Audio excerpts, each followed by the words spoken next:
उपस्थित सर्व माझ्या भगिनी आणि बंधूंनो, दरवर्षीप्रमाणे आज आपण आपलं नववर्ष साजरं करण्याकरता आलो आहोत।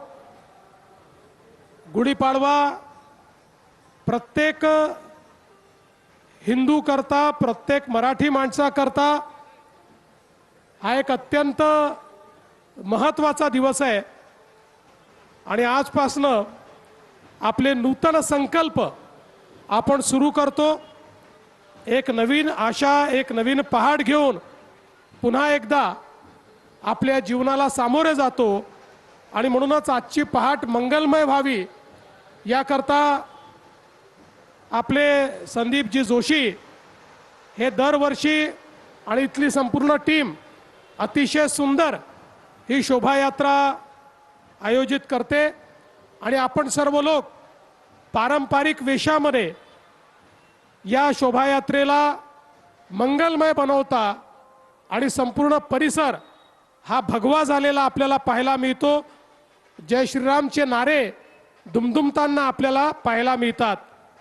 आज मला अतिशय आनंद आहे, आपलं ढोल पथक असेल किंवा दोरीवरचा मलखांब करणारे आमच्या लहान लहान बहिणी असतील, या ठिकाणी घोड्यावरच्या आमचे छोटी बालकं, छोट्या आमच्या बहिणी असतील, मुली असतील, या सगळ्यांनी अतिशय सुंदर अशा पद्धतीनं हा आपला संपूर्ण कार्यक्रम यशस्वी केलेला आहे।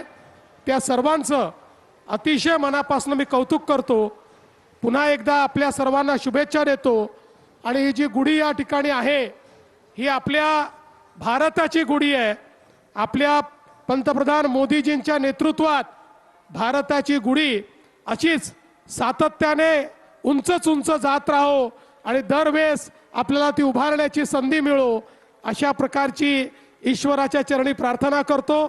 या मंगलमय दिवसाची, येणाऱ्या वर्षाच्या आपल्या सर्वांना खूप मंगलमय शुभेच्छा देतो आणि या ठिकाणी माझं बोलणं संपवतो। धन्यवाद। जय हिंद, भारत माता की। या ठिकाणी आपल्याला सामूहिक रामरक्षा म्हणायची आहे। सगळ्यांनी आपल्या मोबाईलमध्ये असेल तर रामरक्षा काढून घ्या आणि शांततेने रामरक्षा म्हणायचं आहे। सो भाग्यश्री बारस्कर यांची टीम या ठिकाणी रामरक्षा पठण सुरू करतील अशी त्यांना मी विनंती करतो।